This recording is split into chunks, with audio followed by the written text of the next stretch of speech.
할렐루야, 다들 평안하시죠? 오늘은 지난 시간에 이어서 모세의 두 번째 설교 중에서 특별히 시민법과 관련된 내용을 살펴보도록 하겠습니다. 그 사회가 얼마나 건강하냐, 얼마나 건전하냐를 판가름하는 그 여러 기준들 중에 가장 으뜸인 기준이 얼마나 그 사회를 구성하고 있는 시민들의 의식이 건전하냐, 성숙하냐에 달려 있다고 합니다. 이런 면에서 하나님께서 주신 율법 중에는 시민들의 의식을 고려한 그런 조항들이 있다는 것은 정말 놀라운 거죠. 하나님께서도 그만큼 이스라엘 백성들이 가져야 할 그 시민 의식을 중요하게 생각했다는 뜻이기 때문입니다. 그런 면에서 이 현대를 사는 특별히 21세기 4차 혁명 시대를 사는 우리들이 과거 이스라엘 백성들이 가졌던 그런 시민 의식을 뒤돌아보면서 이 시대에 우리들은 어떤 시민 의식을 가져야 되는가를 한번 생각해보는 그런 의미 있는 그런 시간이 되기를 바랍니다. 자, 그러면 우리 찬양 한 장 부르고 계속 말씀을 이어가도록 하겠습니다. 다 같이 찬양하시겠습니다.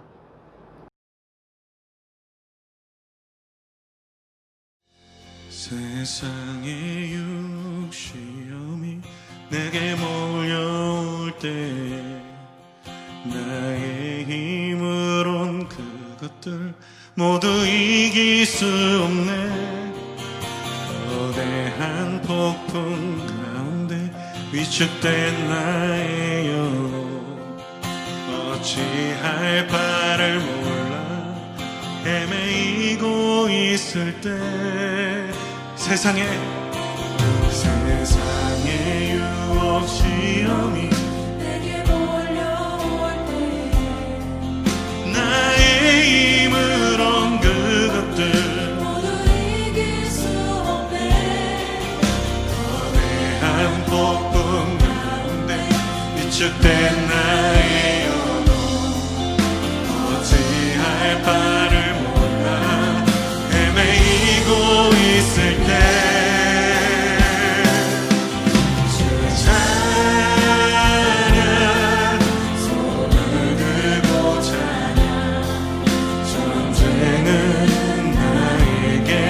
속한 것 아니니 주를 찬양 손을 들고 찬양 전쟁은 하나님께 속한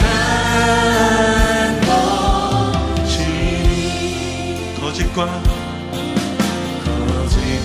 속임수로 가득 찬 세상에서 어디로 갈지 머뭇거리고 있네.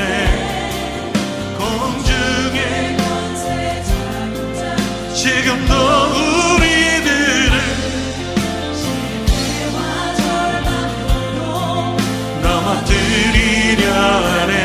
우리 목소리 높여 주위를 둘러보며 아무도 없는데 믿음의 눈을 들면 보이는 분 계시네. 지금도 내 안에서 역사하고 계시네. 사망과 어둠의 권세 지신 예수님 주를 찬양 손을 들고 찬양 전쟁은 나에게 속한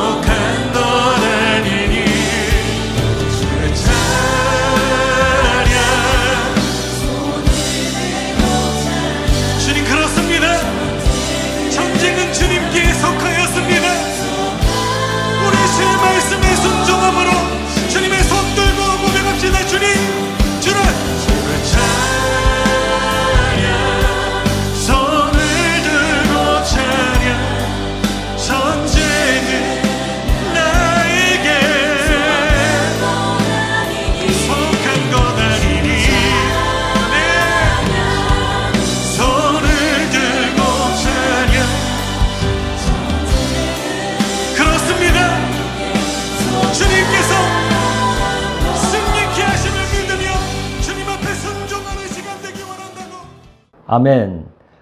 기도하겠습니다. 하나님 아버지, 오늘 모세의 두 번째 설교 중에서 특별히 시민법과 관련된 말씀을 상고하면서 하나님께서 하나님 백성들이 가져야 할 시민의식을 오늘 우리가 깨닫고 21세기를 살아가는 저희들도 건강하고 성숙한 그런 시민의식을 가진 하나님 나라의 백성이 되기를 원합니다. 주님께서 이 은혜를 주시고 또 이 깨달음을 허락하여 주시옵소서. 예수님의 이름으로 기도드리옵나이다. 아멘. 우리 함께 먼저 같이 읽어볼 말씀은 신명기 16장 16절에서 22절까지의 말씀입니다. 우리 한 절씩 생각하면서 천천히 교독해 보도록 하겠습니다. 16절 너희 가운데 모든 남자는 1년에 몇 번이요? 3번. 곧 무교절, 칠칠절, 그리고 초막절에 내 하나님 여호와께서 택하신 곳. 이것은 곧 이제 성전을 얘기하죠. 성전 내지 성막. 택하신 곳에서 여호와를 배웁되 빈손으로 여호와를 배우지 말고 각 사람이 내 하나님 여호와께서 주신 복을 따라 그 힘대로 드릴지니라. 내 하나님 여호와께서 내게 주시는 각 성에서 내 지파를 따라 재판장들과 지도자들을 둘 것이요. 그들은 공의로 백성을 재판할 것이니라.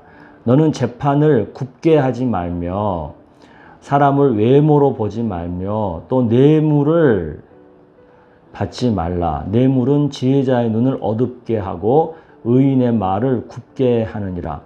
너는 마땅히 공의만을 따르라. 그리하면 내가 살겠고 내 하나님 여호와께서 네게 주시는 땅을 차지하리라.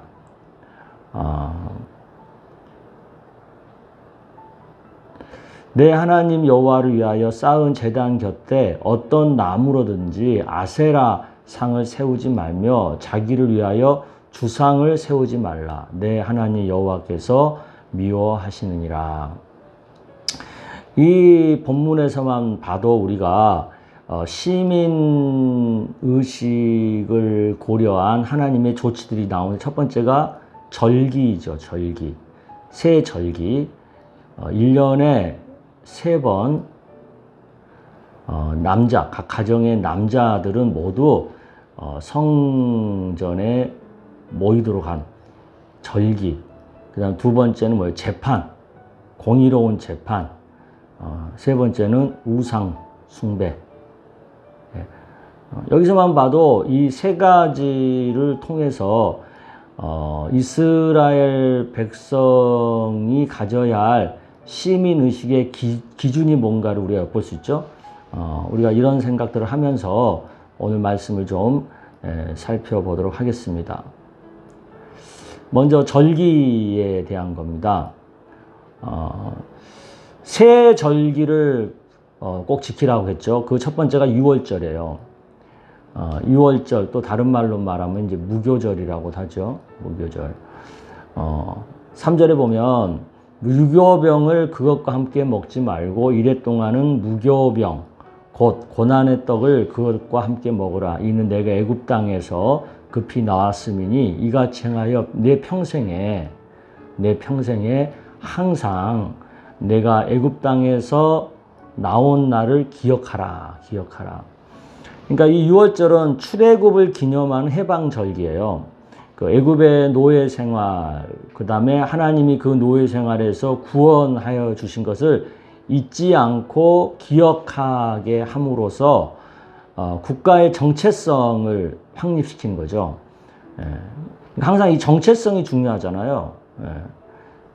그러니까 우리나라의 정체성, 또 우리 가정의 정체성, 그 다음에 나 개인의 정체성, 이 정체성을 무엇으로 삼고 있느냐에 따라서 그 사람의 됨됨이가 결정이 되기 때문에 이 정체성이 굉장히 중요한 거예요. 근데 하나님께서는 절기를 1년에 한 번씩 꼭 지키게 함으로써, 특히 6월절 절기를 지키게 함으로써 이 정체성을 늘 교육하는 거죠. 어떤 정체성이에요?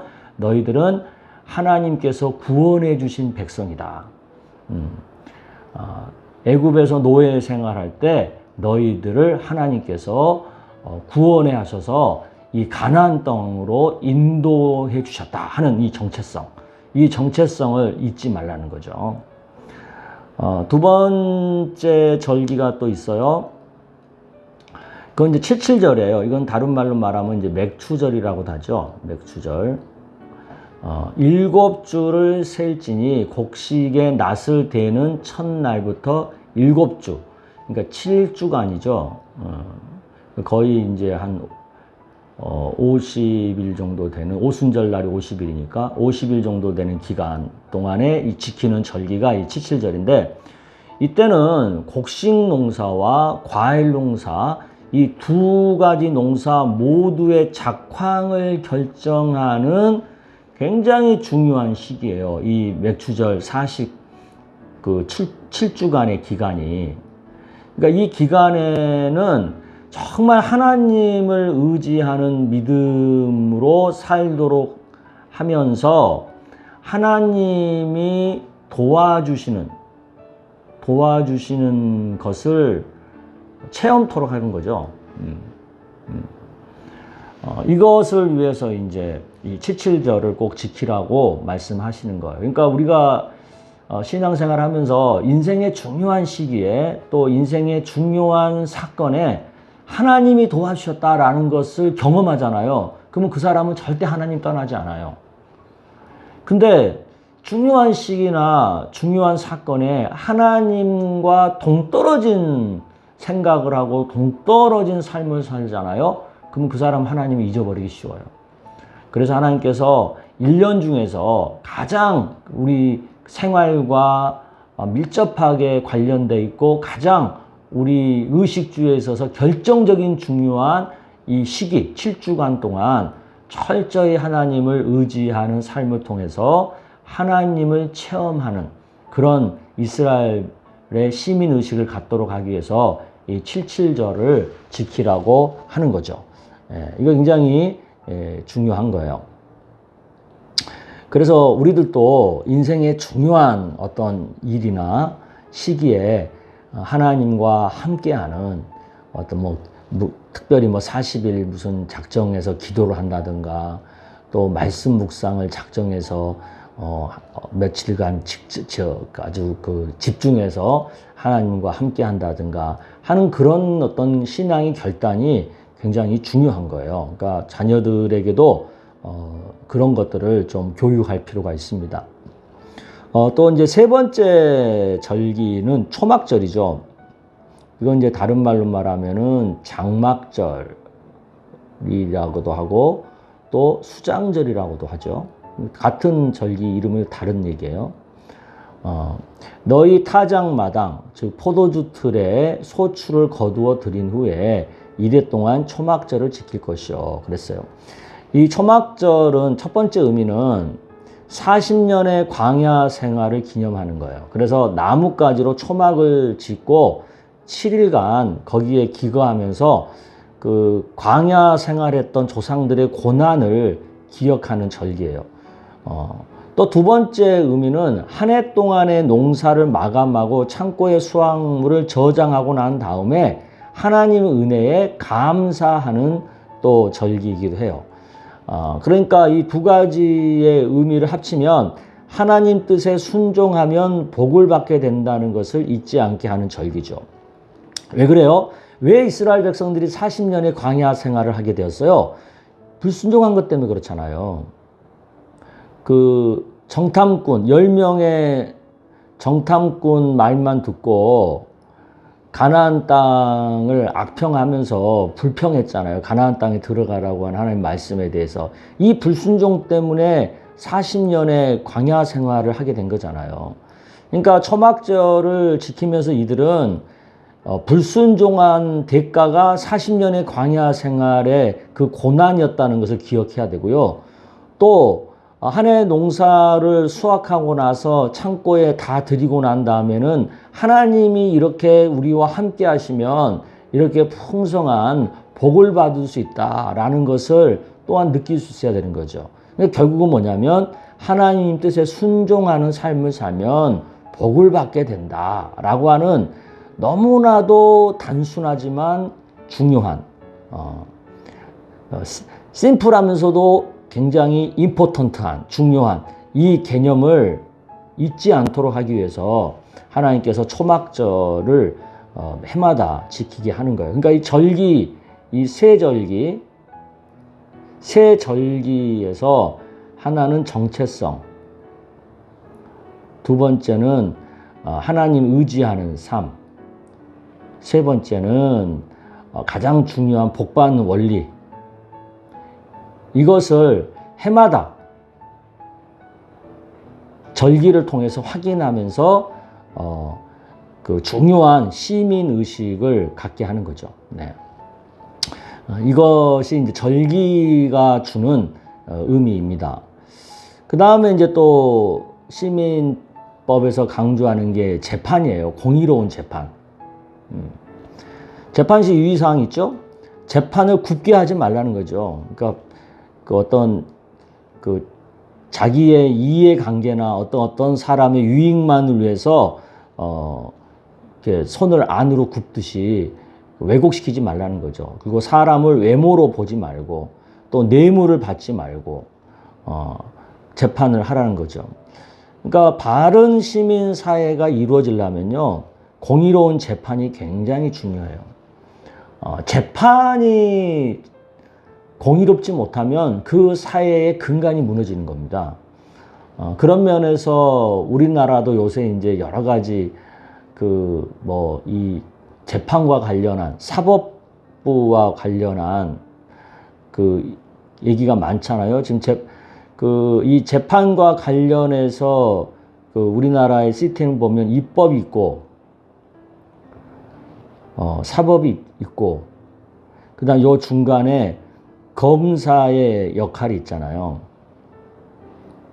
근데 이 세 가지가 지금 요새 우리나라에 굉장히 그 이슈잖아요. 이걸 이제 개혁한다고 하는 건데, 정말 이 개혁이 얼마나 공정하고 정의로운 개혁이냐, 라는 것을 지금 우리 국민들이 굉장히 주의하고 또 유의롭게 지금 지켜보고 있는 거죠. 그래서 이게 정말 공정하고 정의로운 개혁이 되면 정말 우리나라는 앞으로 정말 살기 좋은 나라로 성숙한 나라로 발전하게 될 거고, 이것이 정말 공정하고 정의롭지 못한 개혁이 돼버리면 우리나라는 정말 안타깝게도 좋은 기회를 놓치는 거죠. 그런 면에서 우리가 그 제대로 된 이 사법의 개혁이 될 수 있도록, 재판의 개혁이 될 수 있도록 기도하고 유심하게 잘 나라 돌아가는 것을 바라봐야 될 줄로 믿습니다. 그 다음에 이제 중요한 게 또 왕이에요. 왕, 나라의 통치자. 왕의 자격을 규정하고 있어요. 하나님께서 택하신 자, 하나님께 택하신 자 중에서 왕을 세우라는 거죠. 근데 이 왕을 이스라엘 백성들은 아무나 세우면 안 되고요. 특히 타국인, 외국 사람을 왕위에 세우면 안 되고요. 이스라엘 12지파 중에서 왕을 세워야 돼요. 왜 이게 중요하냐면, 하나님께서 통치하는 이스라엘이 되려면 이스라엘 민족 중에 하나님이 지명하신 사람이 왕이 돼야 되는 거예요. 그래서 임의로 막 이렇게 사람들이 자기 좋다고 왕을 세우면 안 된다는 거죠. 그래서 이스라엘 백성들은 꼭 선지자들이 왕을 이렇게 지명을 하잖아요. 사울 왕도 지명을 했고 다윗 왕도 지명을 했고 그렇잖아요.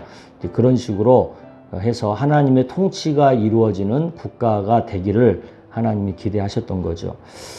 그래서 우리 믿는 사람들은 그 나라의 권위자에 대해서 가질 생각은 권위는 하나님에게서 난다는 것을 꼭 명심하고 그 사람이 예수를 믿는 사람이든 예수를 믿지 않는 사람이든 그거와 별개로 한 나라의 대통령이 되고 한 나라의 리더가 될 때는 하나님이 허락해서 됐다는 것을 우리는 믿음으로 받아들일 필요가 있어요. 그래서 그들이 하나님의 허락으로 됐는데 그들이 하나님의 선한 도구의 역할을 할 거냐, 하나님의 악한 도구의 역할을 할 거냐 라는 것은 이제 그 사람에게 달려 있는 거죠. 그래서 우리가 그런 것들을 잘 보면서 이 나라의 리더십들을 위해서 기도해야 될 줄로 믿습니다. 이 왕이 되면 왕이 실천해야 될, 행해야 될 굉장히 중요한 원리가 있죠. 성경을 굉장히 세밀하게 얘기를 해요.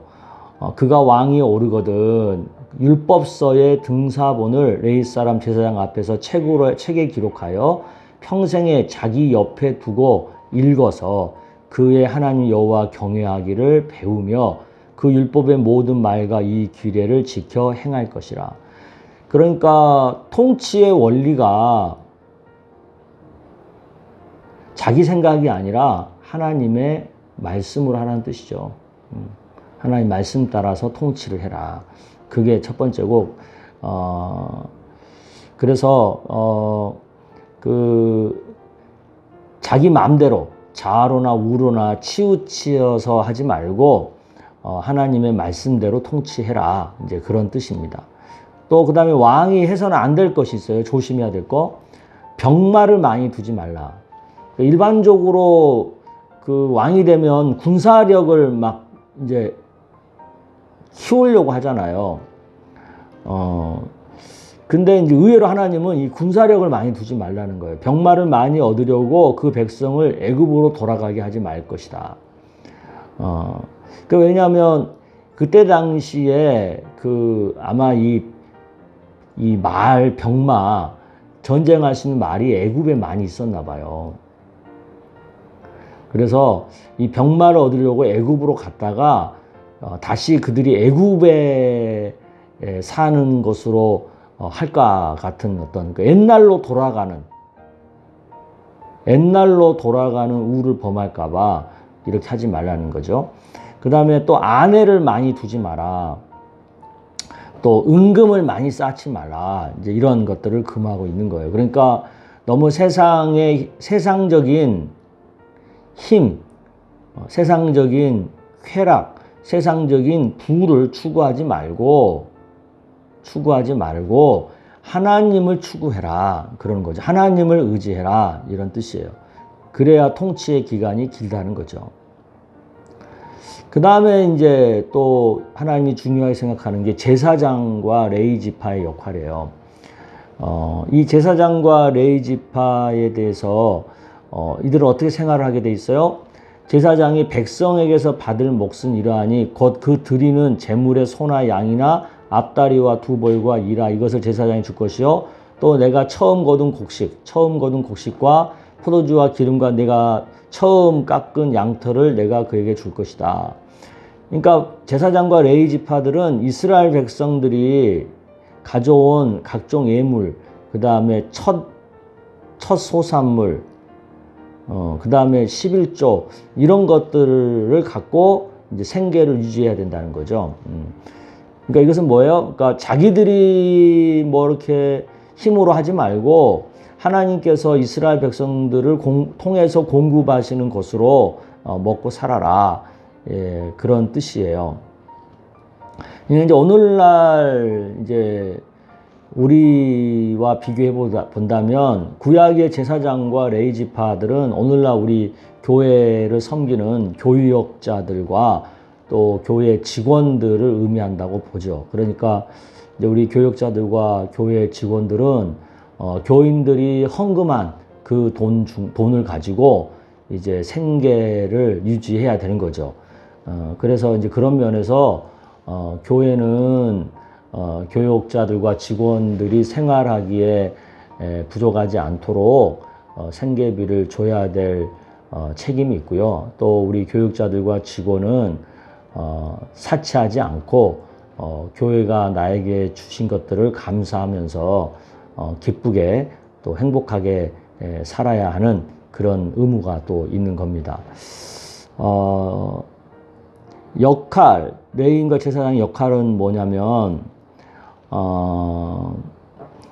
여호와의 이름으로 서서 섬기는 거라는 거죠. 항상. 그러니까 이것은 뭐냐면 크게 세 가지를 얘기할 수 있어요.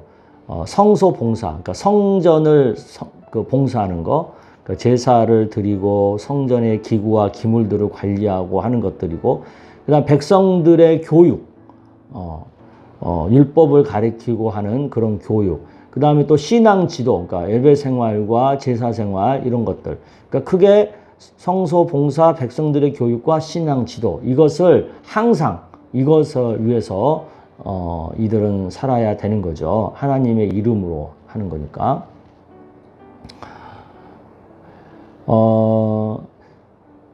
여기까지를 한번 먼저 정리하고 보면 시민 의식을 위해서 먼저 얘기한 게 절기였어요. 절기. 그 다음에 두 번째 얘기한 게 뭐였죠? 재판. 그 다음에 왕. 그 다음에 제사장과 레위인. 그러니까 요런 네 가지가 이스라엘 백성들의 시민 의식을 고양시키는 굉장히 중요한 역할이라는 거죠. 예. 거기에다가 이제 지금 얘기하려고 하는 것이 하나 있는데, 그게 이제 도피성이라는 거예요. 이것은 굉장히 이스라엘 시민법에만 있는 굉장히 독특한 부분인데, 굉장히 그 발전한 당시의 시대에 비해서는 굉장히 발전한 개념인 거죠. 그게 뭐예요? 5절에 보면 가령 사람이 그 이익과 함께 벌목, 나무를 베러 살림에 들어가서 손에 도끼를 들고 벌목하려고 찍을 때 도끼가 자루에서 빠져서 그 이웃을 맞춰 그를 죽게 함과 같은 것이라. 이런 사람은 그 성읍 중 하나로 도피하여 생명을 보존할 것이다. 이게 무슨 얘기냐면, 도피성이라고 하는 것은 부지 중에 이게 되게 중요해요. 의도하지 않았는데 사람을 죽이게 되는 거죠. 그랬을 때문에 그 사람의 생명과 사회 질서와 보복의 악순환으로부터 보호하기 위해서 설치한 특별한 성읍, 이게 이제 도피성이에요. 도피성에는 어떤 사람이 들어갈 수 있냐면, 고의가 아닌 실수로 사람을 죽였거나 우발적인 사고를 범한 사람만이 들어가서 그 생명을 보존할 수 있는 거죠. 그래서 이 도피성에 들어가면은 그 사람을 잡아다가 죽여서는 안 되는 거예요. 그 사람이 고의로 한 게 아니라 실수로 한 거니까. 그만큼 하나님은 인간의 실수에 대해서는 너그럽게 용납해 주시는 그 하나님이라는 것을 우리가 좀 알 필요가 있어요. 그 다음에 이제 또 성경이 얘기하는 것은 증인의 역할이에요. 증인. 사람의 모든 악에 관하여 또는 모든 죄에 관하여 한 증인으로만 정하지 말고 두 증인의 입으로나 또는 세 증인의 입으로 그 사건을 확정하라는 거예요. 그러니까 사람은 한 사람이 본 것은 부족할 수밖에 없으니까 두세 명의 증인의 증언을 통해서 그 팩트를 체크하라는 거죠. 팩트. 예. 그러니까 증인은 반드시 두 사람 이상이어야 된다는 거예요. 이것이 이제 위증을 하게 되면, 거짓 증인을 하게 되면 구계명, 그러니까 거짓말하지 말라고 하는 계명을 위반한 것이 돼서 그거에 대해서 엄히 다스림을 받게 되는 거죠. 동해보복법이라는 게 있어요. 이게 뭐냐면 각 범죄에 상응하는 처벌인데 행한 대로 갚아주는 원칙이에요. 그러니까 그 사람이 행한 대로 갚아주는 법이죠. 그러니까 그 사람이 사람을 죽이면 그 사람도 죽어야 되는 거고, 사람에게 재산적인 피해를 입었으면 또 그만큼 보상을 해야 되는 거고, 이게 동해보복법이라는 거예요. 이 증인 제도를 두신 목적이 뭐예요? 범죄를 예방하고 생명을 존중하고 사회 질서를 확립하고 정의를 실현하기 위해서. 그러니까 하나님은 그만큼 사회가 너무 어떤 한두 사람의 힘에 의해서 좌지우지 되는 것이 아니라 또 인간의 어떤 어쩔 수 없는 실수 때문에 영영 평생 그 사람이 실패하게 되는 것, 그런 것도 원치 않으시고, 굉장히 공정하고 공평하고 정의롭게 그 사회가 운영되기를 원하시는 하나님의 마음을 우리가 여기서 읽을 수가 있어요. 또 특별히 이제 전쟁에 대한 규정도 하나님이 두고 있어요. 20장 1절에 보면 내가 나가 적군과 싸울 때에 말과 병거와 백성이 너보다 많음을 볼지라도 그들을 두려워하지 말라. 애굽 땅에서 너를 인도하여 내신 내 하나님 여호와께서 너와 함께 하시니라. 그러니까 전쟁할 때 하나님이 함께 한다는 거예요. 그러니까 이스라엘 백성들은 전쟁할 때도요, 군사력으로 싸우는 게 아니라 믿음으로 싸워야 된다는 얘기하는 거예요. 믿음. 굉장히 이걸 강조합니다. 이 원리가. 하나님이 함께하는 전쟁을 해라. 그러기 위해서 전쟁에 나갈 때 제사장의 역할이 굉장히 강조돼요. 너희가 싸울 곳에 가까이 가면 제사장은 백성에게 나아가서 고하여 그들에게 말하기를 이스라엘아 들으라. 너희가 오늘 너희 대적과 싸우려고 나와왔으니 마음에 겁내지 말며 두려워하지 말며 떨지 말며 그들로 말미암아 놀라지 말라. 왜? 여호와 하나님 여호와는 너희와 함께 행하시며 너희를 위하여 너희 적군과 싸우시고 구원하실 것이기 때문에. 그러니까 하나님이 함께 하시는 전쟁이기 때문에 너희들이 겁내지도 말고 두려워하지도 말고 떨지도 말고 놀라지 말라는 거예요. 이것을 제사장이 다시 한번 전쟁에 나가기 전에 이스라엘 백성들에게 확인시켜 주는 거죠. 예. 전쟁할 때면 군사력이 중요하게 생각하면 정말 군인 한 명이라도 더 데려가야 될 것 같잖아요. 근데 성경은요, 그렇게 말하지 않아요. 전쟁에 나갈 때 제외시키는 사람, 빼줘야 되는 사람을 규정해 놓고 있어요. 뭐라고 얘기하는지 봅시다. 백성의 말에 이기를 새 집을 건축하고 낙성식을 행하지 못한 자, 그는 집으로 돌아간다. 전사하면 타인이 낙성식을 행할까 하노라. 그러니까 집을 지었는데 낙성식을 못하면 얼마나 안타깝습니까? 그러니까 그런 사람은 돌려보내주라는 거예요. 또 포도원을 만들고 그 과실을 먹지 못한 자, 그도 집으로 돌아가라는 거예요. 전사하면 그 과실을 못 먹는다는 거죠. 또 여자와 약혼하고 그와 결혼하지 못한 자, 그도 집으로 돌아가라는 거예요. 전사하면 타인이 또 데려갈 수 있다는 거죠. 또 백성에게 말하 이르기를 마음이 허약한 자, 그는 집으로 돌아가지 그 형제들의 마음도 그의 마음과 같이 낙심될까 하노라.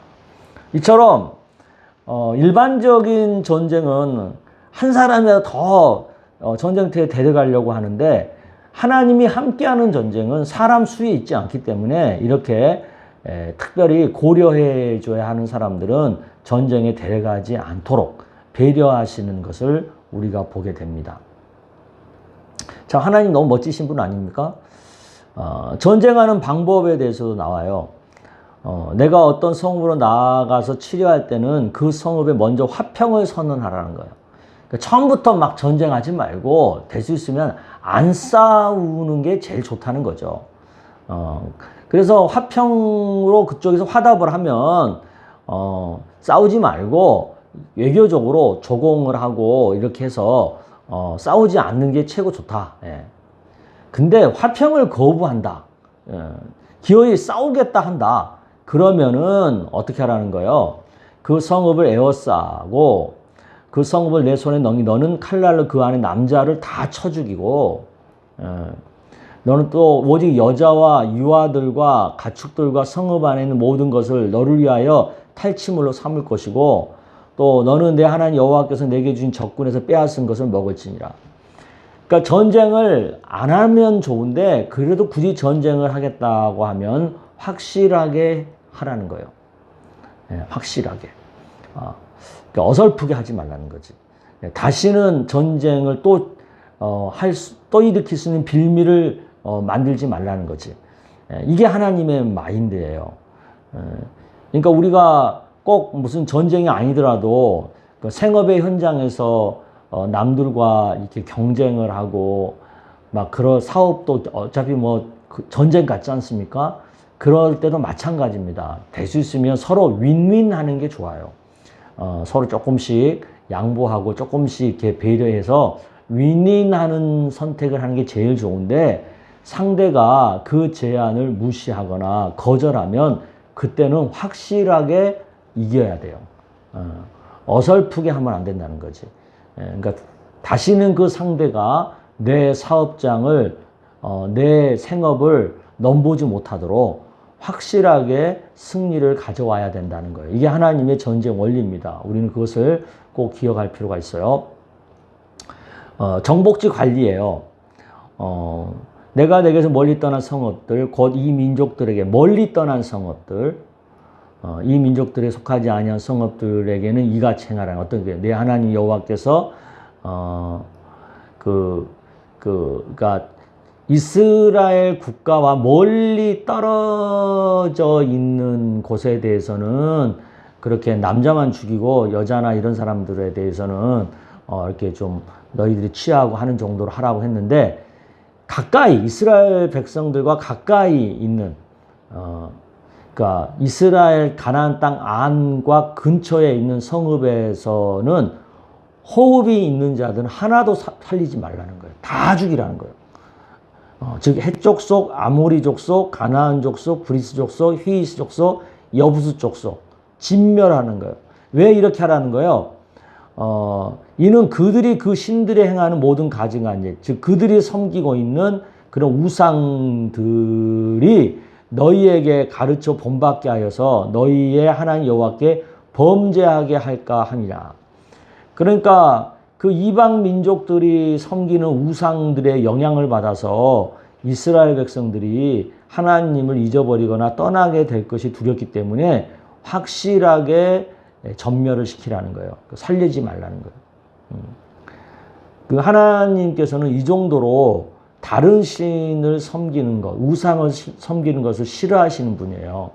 그러니까 내 신앙에 어떤 위협을 주거나 내 신앙생활에 어떤 그 혼선과 혼동을 가져다 줄 환경은 애초에 뿌리를 뽑으라는 거예요. 그러니까 그것은 오늘날도 마찬가지입니다. 오늘날도 우리 주변에 늘 나와 함께하는 사람 가운데 하나님 믿는 것을 방해하거나 하나님 믿는 것을 어렵게 하거나 하는 사람들이 있으면 그런 사람들을 확실하게 정리를 하고 우리가 살아야 될 필요가 있는 거죠.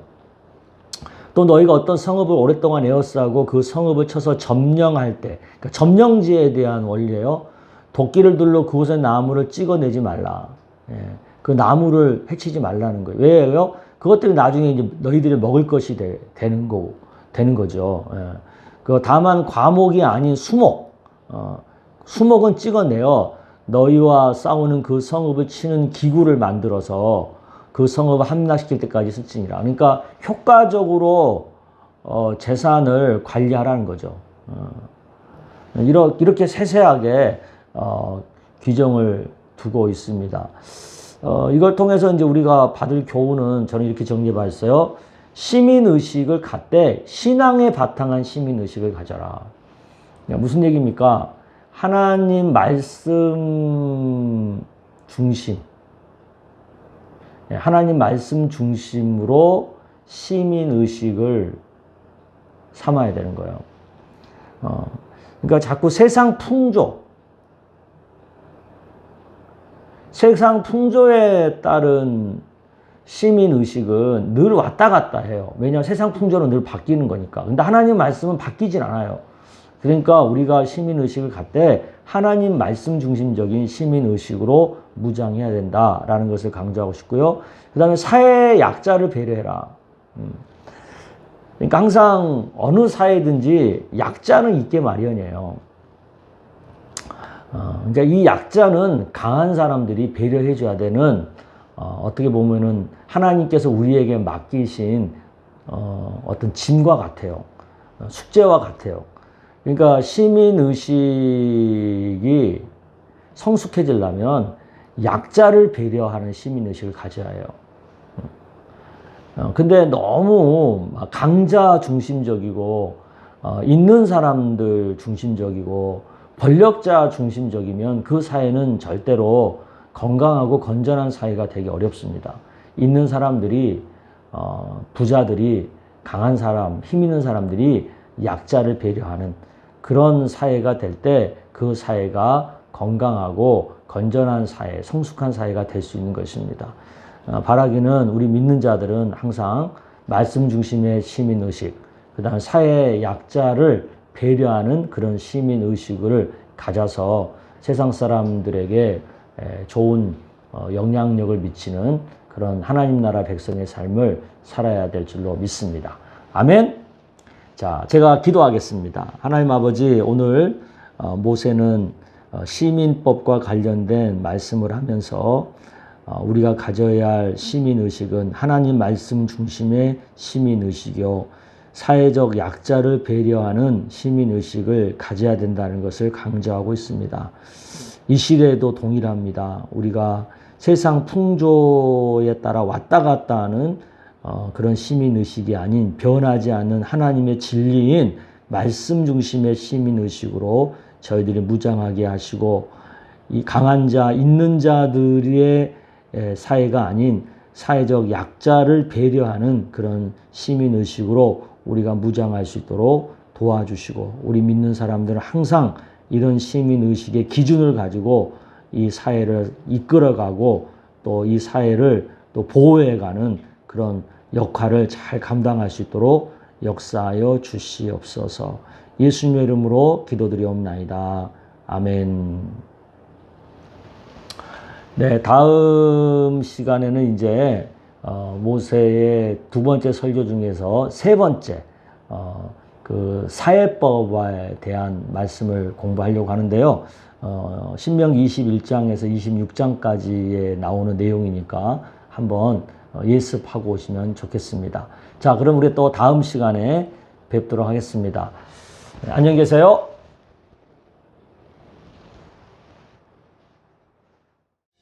세상의 육시험이 내게 몰려올 때 나의 힘으론 그것들 모두 이길 수 없네. 거대한 폭풍 가운데 위축된 나의 영혼, 어찌할 바를 몰라 헤매이고 있을 때 세상의 유혹 시험이 내게 몰려올 때 나의 힘으론 그것들 모두 이길 수 없네. 거대한 폭풍 가운데 위축된 나의 영혼, 어찌할 바를 몰라 헤매이고 있을 때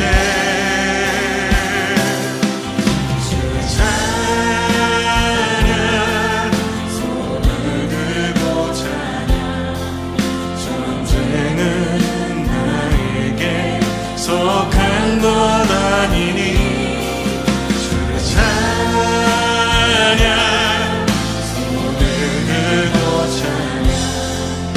전쟁은 하나님께 속한